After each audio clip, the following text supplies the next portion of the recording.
My name is Brandi Schindler, and my family and I have been at CLC for about 11 years.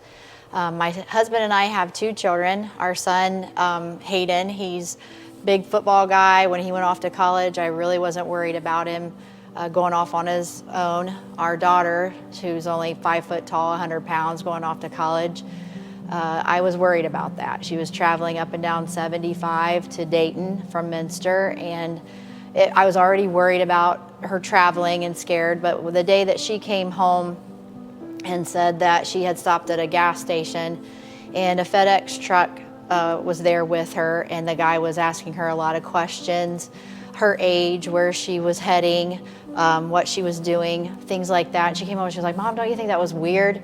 And my world just stopped. I got this panic, fear in me, and I couldn't sleep. I would have nightmares. It was just awful. And I was praying constantly, asking God to give me some peace on this whole issue. And so I felt like one day he just woke me up and said, "Stop being so afraid. Get out of your comfort zone, learn about this, educate yourself, and fight it." So I went to Pastor Stan and I said, I would really like to become the Human Trafficking Liaison for Christian Life Center. What can we do on this subject?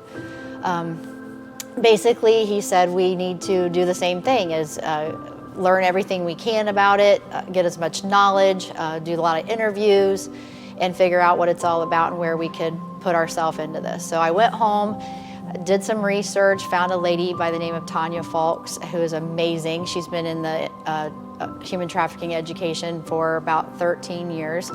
She's the human trafficking liaison for the sheriff's office and the director of operations for the Oasis House. I went and saw her speak, and I'm like, this is where I need to be. I need to do this too, even though I've had no speaking experience, totally out of my comfort zone. This is not something that I am known to do, but I just felt like I needed to be a part of it. So I called Tanya back and said, where can I fit in this? I really want to just get more specialized on sex trafficking and the internet. And she said, why don't you come in with my company, it's humantraffickingessentials.com, and be a speaker. So I started speaking for her. She has an amazing presentation put together for that. I go around not just in Dayton, but outside Dayton, doing speeches pertaining to that subject. And I educate parents, grandparents, anybody that, not just anybody that's over a child, coaches, neighborhood watch organizations, Browning leaders, youth group leaders, pastors, anybody that has any influence over children can look for signs to protect them, and then that also can do things at home also to protect them from these online predators. So I felt like that God took my fear of what I was going through with Katie and worrying about her, and he guarded me up and educated me and gave me the knowledge to fight it and pull me out of my comfort zone and into an area that I had no experience in, and not just speaking, but human trafficking. I had no knowledge on either subject.